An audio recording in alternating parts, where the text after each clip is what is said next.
पिछले दिनों इन पे हमले भी हुए हैं। अगर आप टूरिज्म को प्रमोट नहीं करेंगे तो हमारा मुल्क कोलैप्स कर जाएगा। हाँ, ये सच है कि मैंने जब वकालत शुरू की तो मैंने अपने वालिद साहब से अलहदगी इख्तियार कर ली। मैंने कहा जी रीज़न, कहते हैं सारी ज़िंदगी तेरी नज़र रहेगी अपने बाप की जेब पे और पैसे पे, तो वकील नहीं बन सकेगा। You will be a good money collector. कि मैंने सिविल से वकालत शुरू की, फिर मैंने कॉर्पोरेट किया, बैंकिंग किया, फिर मैंने कमर्शियल किया, सारे का सारा जो लॉ था। और मैंने कभी भी अपने वालिद साहब से ना कभी फ़ोन करवाया है, ना कभी सिफारिश करवाई है, क्योंकि मैं बिलीव रखता हूँ मेरे वालिद के भी दोस्त वही हैं, तो मेरे भी दोस्त वही हैं। मैं जब सेक्रेटरी हाई कोर्ट 2004 में बना, youngest secretary in the history of this country, high court का कॉन्स्टिट्यूशन मैंने बनाया हुआ है, तो that was the pride movement for my father. एक ही जुर्म की 6 FIR नहीं हो सकती।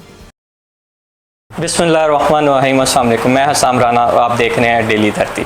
नाज़रीन, आज हम जिस शख्सियत के पास आए हैं ये एक बड़े बाप की, लाइक बाप की और लाइक औलाद है। ये टूरिज़म से भी लगाव रखते हैं, ये सीनियर कानूनदान भी हैं। पिछले दिनों इन पे हमले भी हुए हैं। आए चलते हैं इनसे डिस्कशन करते हैं इस सारे मामले में कि ये मुल्क में जो करंट सिचुएशन है, सियासी सूरत हाल है, इसके बारे में इनका क्या ख्याल है, क्योंकि इनका जो ख़ानदान है एक अरसे से सियासत के साथ भी अटैच है। मेरी मुराद है जनाब सरदार बलकशेर खोसा साहब। ये लतीफ़ खोसा साहब के साहबजादे हैं। आए चलते हैं इनकी तरफ करते हैं इनसे बात। अस्सलाम वालेकुम। जी वालेकुम अस्सलाम। खोसा साहब कैसे हैं आप? जी अल्हम्दुलिल्लाह। सबसे पहले तो सर स्टार्टिंग पे मैं देख रहा था कि आजकल टूरिज़म बड़ी इंजॉय कर रहे हैं, कहाँ कहाँ घूम के आए हैं? बिस्मिल्लाहिर्रहमानिर्रहीम, अल्लाहुम्मा सल्ली अला मोहम्मद व आले मोहम्मद।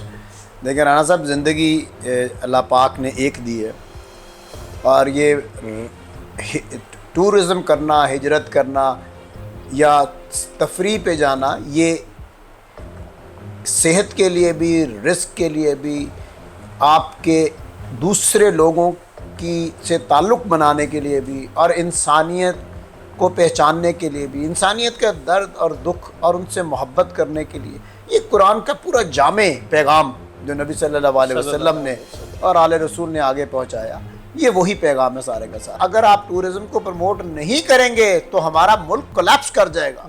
आप देखें दुबई के पास टूरिज़्म के अलावा है क्या? उनके पास ना तेल है, ना कोयला है, ना सोना है।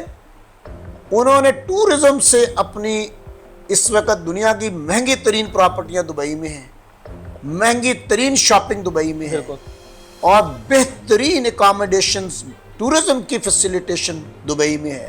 सर, इससे टूरिज़्म से हट के हम अपने मेन टॉपिक की तरफ आते हैं कि मैं आपका देख रहा था कि आप कहते हैं कि मैं विसाखियों का सहारा नहीं लेता।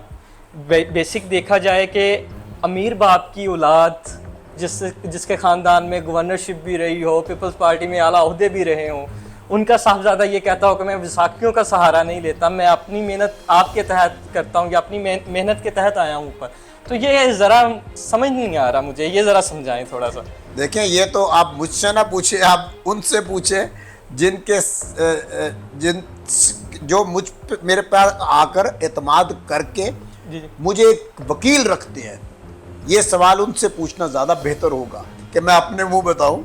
हाँ, ये सच है कि मैंने जब वकालत शुरू की तो मैंने अपने वालिद साहब से अलहदगी इख्तियार कर ली थी। मैं आपको बताऊं, मैं अब तो वो रिटायर हो गए हैं, जस्टिस फ़ारूक साहब हाई कोर्ट के जज थे, बड़े कमाल के जज थे, अल्लाह उनको ज़िंदगी सेहत दे। तो उनके पास मैं पेश हुआ, 98-99 की बात है। तो जब मैंने आर्गू किया तो उन्होंने मुझे कहा मेरे चैम्बर में आओ। अच्छा, मुझे क्या पता कि जज साहब कौन है? तो उन्होंने कहा मैं तेरे बाप का क्लास फेलो। मुझे उन्होंने देख के कहा कि यूर ए बेटर कॉपी। मैं हंस पड़ा। कहते हैं आज एडवाइस दे रहा हूँ तुझे, मैं याद कर ले, immediately leave your fathers chamber. मैंने कहा जी रीज़न, कहते हैं सारी ज़िंदगी तेरी नज़र रहेगी अपने बाप की जेब पे और पैसे पे, तो वकील नहीं बन सकेगा। You will be a good money collector. तो वो बात ऐसी दिल में खुबी कि मैंने वालिद साहब से चैम्बर की अलहदगी का मतलब ये नहीं था नाउज़ुबिल्लाह कि हर चीज़ से अलहदगी, नहीं, जाहिर सी बात है। मैंने दफ्तर से अलहदगी इख्तियार कर ली, और फिर मैंने किसी और के साथ सीनियर थे तो मैंने उनसे सीखा, उनके पास काम किया। मैंने सिविल से वकालत शुरू की, फिर मैंने कॉर्पोरेट किया, बैंकिंग किया, फिर मैंने कमर्शियल किया, सारे का सारा जो लॉ था। फिर उसके बाद सिविल सीखा, फैमिली सीखा, फिर बाय वर्च्यू फौजदारी तो करना ही करना। So this is how I started in my life. और मैंने कभी भी अपने वालिद साहब से ना कभी फ़ोन करवाया है, ना कभी सिफारिश करवाई है, क्योंकि मैं बिलीव रखता हूँ कि जिसने अल्लाह की लाठी को पकड़ लिया ना, उनसे दोस्ती अच्छी है या किसी इंसान से। मेरे वालिद के भी दोस्त वही हैं, तो मेरे भी दोस्त वही हैं। तो माँ बाप फख्र महसूस करते हैं, दे फील प्राइड। मैं जब सेक्रेटरी हाई कोर्ट 2004 में बना, youngest secretary in the history of this country, high court का कॉन्स्टिट्यूशन मैंने बनाया हुआ है, तो that was the pride moment for my father जब मैंने उनको शील्ड ऑफ ऑनर दिलवाई the then chief justice Pakistan Nazim Siddiqui sahab से। सो ये मोमेंट्स ऑफ प्राइड होती हैं, at least it was a moment of pride for मी।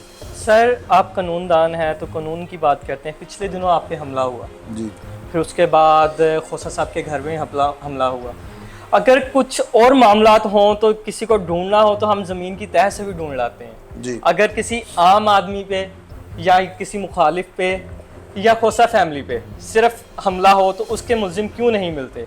मैं तो इतना ही कहूँगा, मैं एक दो दफ़ा गया था तो उन्होंने कहा जी जियो फेंसिंग कर रहे हैं, पर वो अभी तक हुई नहीं। सर आपने जियो फेंसिंग का नाम लिया, जियो फेंसिंग पहले भी हो रही है 9 मई के वाक़यात में, तो उसमें तो सब मिल रहे हैं। फिर मेरा वही सवाल कि आपके मुलजिम या मुजरिम वो क्यों नहीं मिल रहे? देखिए जियो फेंसिंग का तो उन्होंने ये किया कि जो वहाँ से बाहर से भी गुजर रहा था उसको भी उन्होंने पकड़ लिया, बिकॉज जियो फेंसिंग में ये होता है कि जो नियरेस्ट मोबाइल नंबर्स आते हैं they get hold of them.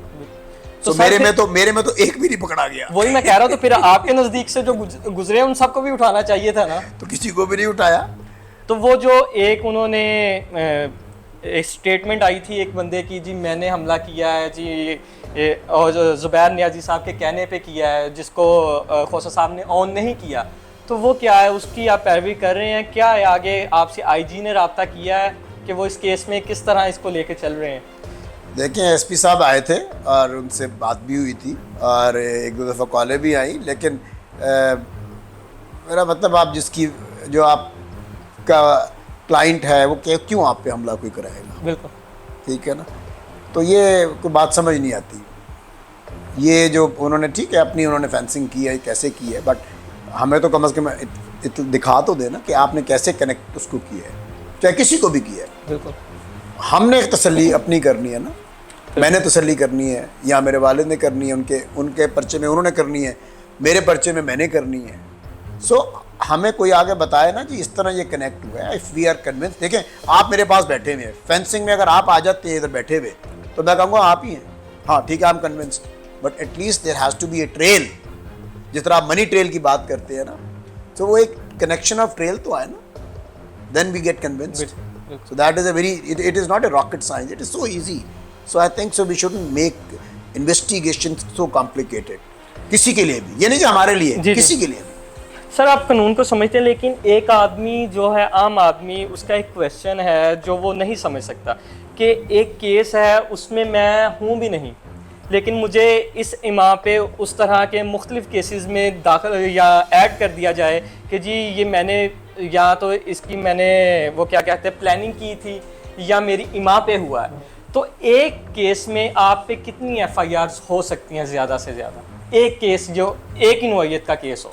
एक नौइयत में जी क्योंकि कॉन्स्टिट्यूशन में डबल जैबर्टी की कोई है ही नहीं, उसको एक ही जुर्म की 6 एफआईआर नहीं हो सकती। ये कानून में लिखा हुआ है, कॉन्स्टिट्यूशन में भी है कि एक जुर्म की 2 सज़ा या 6 सज़ा या 8 सज़ा 10 नहीं मिल सकती।